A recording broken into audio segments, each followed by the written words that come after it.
ओम विघ्नेश्वराय वरदाय सुरप्रियाय लंबोदराय सकलाय जगत्थिताय नागायनाय सुतियज्ञ विभूषिताय गौरीसुताय गणनाथ नमो नमस्ते। या श्री स्वयं सुकृतिनां भवनेष्वलक्ष्मी पापात्मनां कृतिधियां हृदये सुबुद्धि श्रद्धा सदां कुलजना प्रभवस्य लज्जा ताम त्वाम नतास्म परिपालय देव विश्वम। नमस्कार, मैं हूं आचार्य डॉक्टर विक्रमादित्य। आचार्य वाणी चैनल पर आपका स्वागत है और हम आज बात कर रहे हैं कुंभ राशि वालों के लिए ग्रह नक्षत्रों का योग किस प्रकार से है। 26 तारीख के दिन बुधवार का अवसर, पंचमी तिथि, कुंभ राशि में चंद्रमा का जो प्रवेश होने जा रहा है ये आपके लिए बहुत पॉजिटिव रहेगा। नई शक्ति का संचार करने का योग देगा और ऐसे में जो 2-3 दिन से अननेसेसरी के खर्चे बढ़ रहे थे उनको आप कंट्रोल करने का प्रयास कर रहे थे, वो उसमें एकदम परिवर्तन आएगा। अननेसेसरी खर्चे आपके जीवन से थोड़े से दूर हो सकते हैं। मूल जन्मपत्री में क्या है वो तो अलग स्थिति है, लेकिन ओवरऑल इन दिनों पॉजिटिव साइन बनते दिखाई देंगे आपके लिए। अच्छा होगा, गणेश जी का पूजन करें, गणेश जी को पीले पुष्प अर्पित करें, दूर्वा अर्पित करें, अच्छा योग बनेगा। 27 तारीख का अवसर, बृहस्पतिवार का दिन, षष्ठी तिथि, रोहिणी के द्वितीय चरण में बृहस्पति का प्रवेश हो रहा है। चंद्रमा का नक्षत्र रोहिणी और उसमें बृहस्पति का प्रवेश, ये आपके लिए बहुत सुंदर योग बना रहा है। ऐसे में ग्रहण दृष्टिकोण से आपके लिए अच्छा ये है कि आप पीली चीज़ों का दान करें, केले का पूजन करें, उससे आपके लिए और सुंदर लाभ प्राप्ति के योग बन सकते हैं। 28 तारीख का दिन, शुक्रवार की स्थिति, सप्तमी तिथि है और इस दिन मीन राशि में चंद्रमा का प्रवेश होने का योग है सुबह 4:32 पर।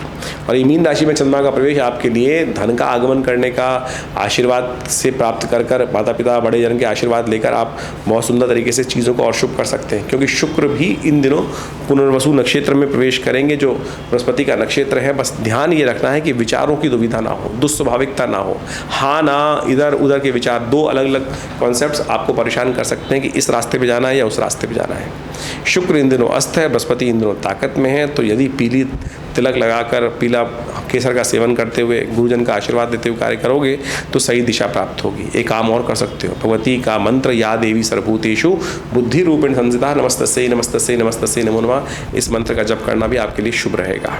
29 तारीख रविवार का, शनिवार का अवसर है और अष्टमी तिथि है और उस दिन कर्क राशि में बुध का प्रवेश हो रहा है और विशेष तौर पर समझे शनि महाराज जो है वो वक्री होने जा रहे हैं।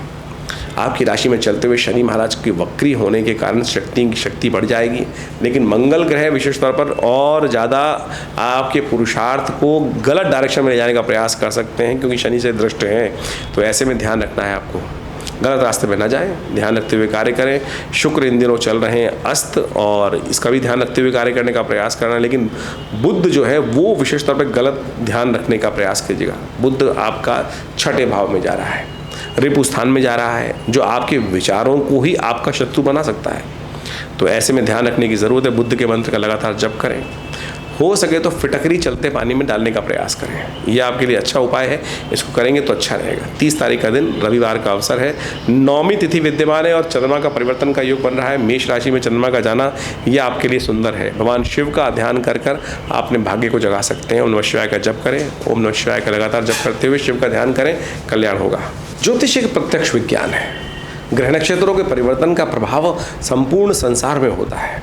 क्या परा क्या अपरा प्रकृति, क्या व्यक्ति, क्या जीव, क्या विशेष तौर पर संसार के कण कण पर ग्रह नक्षत्रों का प्रभाव होता है और उसी से परिवर्तन का योग बनता है। परा प्रकृति हमेशा परिवर्तनशील है और उस परिवर्तन को पढ़ने का तरीका शास्त्र में जो विद्यमान है वो ज्योतिष विज्ञान है। ग्रह नक्षत्रों के परिवर्तन से जो गणनाएं होती हैं, उन गणनाओं के द्वारा हमारे ऋषि मुनियों ने सुंदर एक व्यवस्था बनाई कि भविष्य में उसका प्रभाव क्या कुछ होने जा रहा है। और आप देखिए, आप इसको ऐसे समझने का प्रयास करें। आमतौर पर हम जन्मपत्री को जब देखते हैं तो जन्मपत्री क्या है आपका? जन्मपत्री जिस वक्त व्यक्ति का जन्म होता है उस वक्त एक ग्रह नक्षत्रों का खाका बनकर आता है कि आपने पूर्व जन्म में क्या क्या कर्म किए थे, उसके प्रभाव से व्यक्ति ने जिस समय पर जन्म लिया उस समय एक लेखा जोखा निकल कर आया कि ये कर्म के प्रभाव से आपको आने वाले समय में ये सब चीज़ें प्राप्त होने के योग हैं।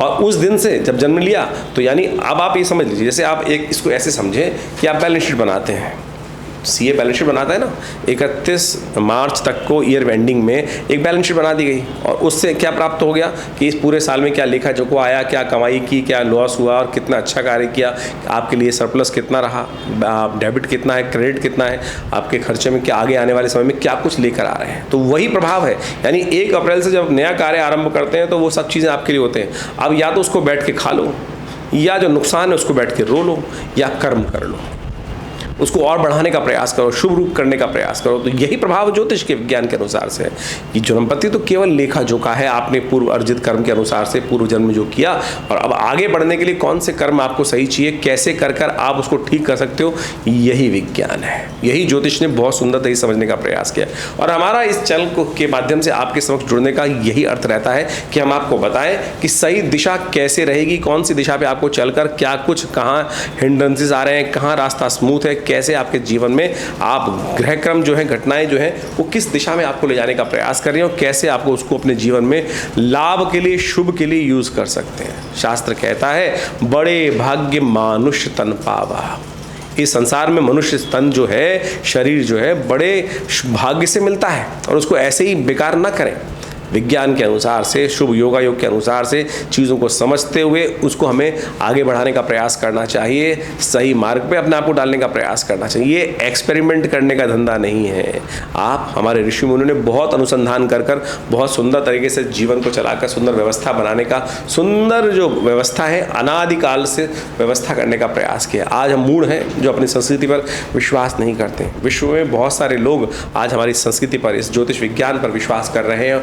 हमारे पास बहुत विदेश से भी बहुत लोग आते हैं, जुड़ते हैं और जब ज्योतिष विज्ञान का चमत्कार उनके जीवन में वो समझ में आता है तो बहुत बढ़िया से उसको समझकर उसको जीवन में उतारने का प्रयास करते हैं। और आपके साथ बहुत सारे लोग कार्य कर रहे हैं, क्या वो आपके लिए अच्छे हैं? ये बात बहुत ज़रूरी है विचार करने की। देखिए, आपका अलग भाग्य नहीं बनता है। आपके आसपास जब आपका भाग्य जागता है तो यानी आपका धन लाभ हुआ, तो सोचो उस वक्त कितने लोगों के को लाभ होने के योग बने होंगे, वो आपके साथ जुड़े होंगे। और यदि आपका भाग्य खराब हो रहा है तो जो आपके साथ जुड़े उन सब का भी कईयों का भाग्य खराब हो रहा हो। एक मंत्री बने व्यक्ति, आप ये समझें, उनके साथ कितने लोग जुड़े हुए थे, कितने लोगों का उद्धार हो गया, कितने लोगों की और प्रोग्रेस हो गई, किन किन को कौन सा उनके साथ से जुड़े हुए लोगों को क्या क्या प्राप्त हुआ, यानी उन सब के भाग्य ने भी जोर मारा। इसी प्रकार से हमें समझना चाहिए कि जो लोग हमारे साथ रह रहे हैं, हमारे साथ व्यवसाय कर रहे हैं, हमारे साथ काम धंधा कर रहे हैं, हमारे अनुचर हैं, क्या उनके भाग्य में कोई समय खराब तो नहीं? मैं आपको बहुत पुरानी घटना बताता हूँ। एक व्यक्ति था और एक लाला जी के पास काम करता था। ज्योतिषी जी महाराज गए और बोले, महाराज इस व्यक्ति को हटा दो, इस व्यक्ति की आंखों में मुझे शनि दिखाई देता है। और लाला जी ने नहीं माना और वो व्यक्ति, उसकी शनि की महादशा या कुछ खराब योग रहा होगा और पूरा बिजनेस, व्यवसाय, उन सब को लेकर कई बार से वो नुकसान करा गया। तो ये चीज़ हमें समझनी चाहिए। ऐसा नहीं है कि आपका ही भाग्य केवल जोर मार रहा है, आपका भाग्य तो जोर मार रहा है, लेकिन आपके साथ साथ और भी बहुत सारे लोग, जब शुभ होने वाला होता है तो सारे लोग आपके साथ शुभ जुड़ जाते हैं। एक घटना और बताता हूँ आपको, बहुत पुरानी घटना है और ज्योतिष विज्ञान के माध्यम से इसको समझना चाहिए। एक ज्योतिषी जी एक बार रेल यात्रा कर रहे थे और रेल यात्रा में जैसे पंडित जी जब जाते हैं, पुराने ज़माने में तो वो व्यवस्था होती थी कि क्लास में सब लोग जनरल बॉडी में एक साथ बैठे होते जनरल बोगी के अंदर। तो पंडित जी को देख के एक व्यक्ति ने हाथ दिखाया। पंडित जी ने हाथ देखा और अच्छे मर्मज्ञ थे, विशेष तौर पर पामिस्ट्री के, उन्होंने देखा व्यक्ति की मृत्यु आ रही है। उन्होंने उसको थोड़ा शब्द शालीनता से समझाने का प्रयास किया, स्वास्थ्य का ध्यान रखा कुछ। ऐसे में दूसरे व्यक्ति ने और कहा कि महाराज मेरा भी हाथ देखो। जब उन्होंने हाथ देखा तो बाई चांस मृत्यु फिर दिखाई दे रही है। 3-4 लोगों ने हाथ दिखाया तो पंडित जी ने देखा कि सबके मृत्यु के योग बिल्कुल सन्निकट दिखाई दे रहे हैं। पंडित जी के दिमाग में कुछ खटका हुआ, उनको लगा कुछ अशुभ होने वाला है। वो अगले स्टेशन पे उतर गए। आगे जाके इस रेलगाड़ी का एक्सीडेंट हुआ। ये मेरे पिताजी ने मुझे घटना बताई और ये सत्य माने कि उन व्यक्ति जो पंडित जी थे उन्होंने पिताजी को खुद बताई थी ये घटना। तो ये सत्य माने, ये ज्योतिष विज्ञान इतना वृहद विज्ञान है, बहुत चीज़ों को सूक्ष्म दृष्टि से देखने का प्रयास करें। आपके साथ जो कार्य कर रहे हैं लोग, क्या उनका भाग्य साथ दे रहा है या वो आपके नुकसान करने के योग बना रहे हैं? देखिए हम आगे बढ़ना चाहते हैं तो अपने साथ भाग्यशाली लोगों को रखने का प्रयास करें, तो ये भी हमको विचार करना चाहिए ज्योतिष विज्ञान के माध्यम से। तो ये सब चीज़ें ज्योतिष पर बहुत महत्वपूर्ण प्रभाव डालती हैं और इन सब चीज़ों को देखते हुए आपको आगे बढ़ने का प्रयास करना चाहिए। इन सब का सिद्धांत बड़ा चमत्कारिक है विज्ञान, ज्योतिष विज्ञान के माध्यम से। और ज्योतिष केवल ग्रह नक्षत्रों का हजारों प्रकार की विभिन्न हनुमान ज्योतिष, रामचरितमानस ज्योतिष, केवल शारीरिक समुद्र शास्त्र विज्ञान, पामिस्ट्री, अंक विज्ञान, इतनी प्रकार की ज्योतिष की शाखाएं हैं और वो सब की सब अपने आप में चाहे पराशर ऋषि, चाहे जैमिन ऋषि, इन सब ने अनेक अनेक सिद्धांत सुंदर तरीके से विकसित करने का प्रयास किया। रावण ने अलग प्रकार की ज्योतिष लिखी, अरुण संहिता का अलग प्रकार की ज्योतिष है, लाल किताब एक अलग प्रकार का विज्ञान चलती है। इन सबको सम्मिलित कर हम उन सब उपायों को लेकर, उन सब विज्ञानों को लेकर आपके समक्ष इस चैनल को रखने का प्रयास करते हैं। और जो भी आपको बताते हैं समझा कीजिए, उससे कहीं ना कहीं आपके जीवन में बहुत सारे लक्ष्य को प्राप्त करने के लिए, सही मार्ग को प्राप्त करने के लिए, सही समय का सही चुनाव करने में आपको सहायता प्राप्त होगी। भारतीय संस्कृति के लिए हमने ये विज्ञान का जो कार्य किया है, हमारे आश्रम में बहुत लगातार कई वर्षों से इस पर शोध चलता रहा है। विवेकानंद योग आश्रम हमारे पिता आचार्य श्री केशव देव जी के सानिध्य में रहते हुए बहुत सारे करीब 40-50 से ऊपर ग्रंथों की रचना की गई, मुद्रा विज्ञान के ऊपर, ज्योतिष के ऊपर, मंत्र विज्ञान के ऊपर, कुंडलनी विज्ञान के ऊपर। और उन सब ग्रंथों में बहुत बृहद रूप से भारतीय संस्कृति के बारे में हम सब लोगों ने शोध करके बताने का प्रयास किया है। मुद्रा विज्ञान के संबंध में तो बड़ा अद्भुत खोज हुआ और ऐसी ऐसी मुद्राओं की सृजन किया गया कि जो अद्भुत चमत्कार उपस्थित करती हैं। जो आप समझ लीजिए कहीं मन शांत नहीं हो रहा है तो ये ज्ञान मुद्रा का अभ्यास, कान में दर्द है तो ये शून्य मुद्रा का अभ्यास, आपको बहुत सारी पेट संबंधित बीमारी रहती है, गैस ठीक होती नहीं है तो ये अपान मुद्रा का अभ्यास। इस प्रकार से ऐसी सहस्त्रों मुद्राएं हैं जिनके द्वारा, आंखों की समस्याएं हैं, आंखों में बहुत सारी समस्या रहती हैं तो ये प्राण मुद्रा। ऐसे में मुद्राओं के द्वारा ग्रह नक्षत्रों का प्रभाव भी होता है। ग्रह नक्षत्रों के प्रभाव को भी ठीक करने के लिए मुद्राओं का यूज़ कर सकते हैं। आपका बृहस्पति यदि ठीक नहीं चल रहा है, कमज़ोर है, तो उसके द्वारा ये मुद्रा, ज्ञान मुद्रा के द्वारा बृहस्पति की, ये बृहस्पति की उंगली है, इस मुद्रा का अभ्यास करके आप बहुत सुंदर तरीके से लाभ ले सकते हैं। नहीं आवश्यकता आपको नग पहनने की, नहीं आवश्यकता कोई और उपाय करने की, केवल इस स्विच को दबाकर आप बृहस्पति के पॉजिटिव इफेक्ट को ले सकते हैं। शनि यदि आपके जीवन में कष्ट दे रहा है, नेगेटिव प्रभाव उत्पन्न कर रहा है, तो पहली उंगली को, ये बीच वाली उंगली को, जो सबसे बड़ी उंगली है, मिडिल फिंगर को अंगूठे के बेस पे लगा देने से शनि के नेगेटिव प्रभाव को कम कर सकते हैं। ये अद्भुत देखा हुआ प्रयोग। ये दूसरी उंगली जो है वो शनि की उंगली मानी जाती है और शनि की उंगली को यदि अंगूठे के बेस पे लगा देंगे तो शनि का नेगेटिव प्रभाव कम करने के लिए अद्भुत योग बन सकता है।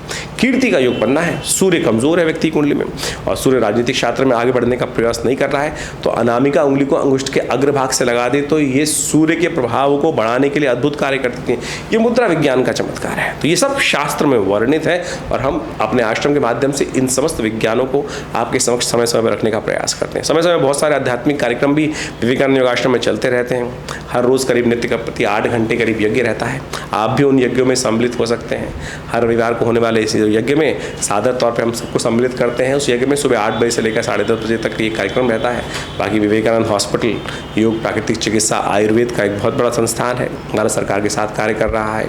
पिछले करीब 30-35 सालों से ये संस्थान सुंदर तरीके से आयुर्विज्ञान के संबंध में, ज्योतिष विज्ञान, स्वास्थ्य विज्ञान के संबंध में अपना समस्त कार्य करने का प्रयास कर रहा है।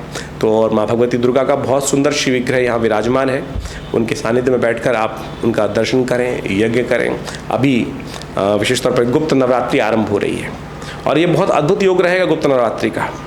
माँ भगवती दुर्गा के समक्ष अपनी गुप्त मनोकामनाओं को पूर्ति करने के लिए तंत्रोक्त दृष्टिकोण से गुप्त नवरात्रि जो आषाढ़ की शुक्ल पक्ष की प्रतिपदा से आरंभ होते हैं, ये बहुत अद्भुत माने जाते हैं। कहा जाता है कि इसमें माँ भगवती के सानिध्य में, जागृत शिव विग्रह के सानिध्य में जो बैठकर माँ भगवती दुर्गा सप्तशती का यज्ञ करते हैं, उनकी मनोकामना सिद्धि। आश्रम में हम लोगों ने इस बार विशेष तौर पर बड़ा यज्ञ रखने का प्रयास किया है।